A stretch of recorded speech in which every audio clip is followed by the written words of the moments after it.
मुल्क में अब ऑनलाइन सरगर्मियों की निगरानी की जाएगी। वफाकी हुकूमत ने वेबसाइट्स, वेब चैनल्स और यूट्यूब चैनल्स की रजिस्ट्रेशन का फैसला कर लिया है। मजीद तफसीलात हासिल करेंगे डॉन न्यूज के नुमाइंदे इरफान सदुजई से। इरफान, बताएगा रजिस्ट्रेशन का क्या मैकेनिज्म होगा, क्या तफसीलात सामने आई हैं इस हवाले से?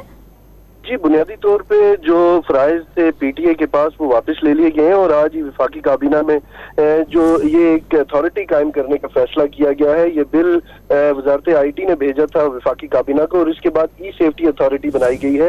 ये ई सेफ्टी अथॉरिटी बुनियादी तौर पे वेबसाइट और सोशल मीडिया की जितनी भी चीजें हैं, खास करके अखबारात और टीवी चैनल्स की वेबसाइट्स हैं, इसके अलावा जो इंडिविजुअल्स लोगों ने वेबसाइट्स बना रखी है उनकी मॉनिटरिंग करेंगी और उसके अलावा जो भी मवाद होगा उसको ब्लॉक करने का इनके पास इख्तियार होगा। इसके अलावा गलत खबर जो फेक न्यूज के हवाले से एक ट्रेंड है उसके ऊपर भी ये जुर्माने कर सकेंगे वेबसाइट्स को और सोशल मीडिया जो भी प्लेटफॉर्म्स हैं, फेसबुक है, यूट्यूब है, ये जितने भी यहाँ प्लेटफॉर्म्स हैं इनके ऊपर जो भी खबरों के हवाले से खास करके जोर दिया गया है इस बिल में कि फेक खबर चलने के ऊपर ये उन्हें जुर्माने कर सकेंगे और बंद करने का इख्तियार भी इनके पास होगा। जी, बहुत शुक्रिया इरफान सदुजई आपका तफसीली तौर पर आगाह करने के लिए।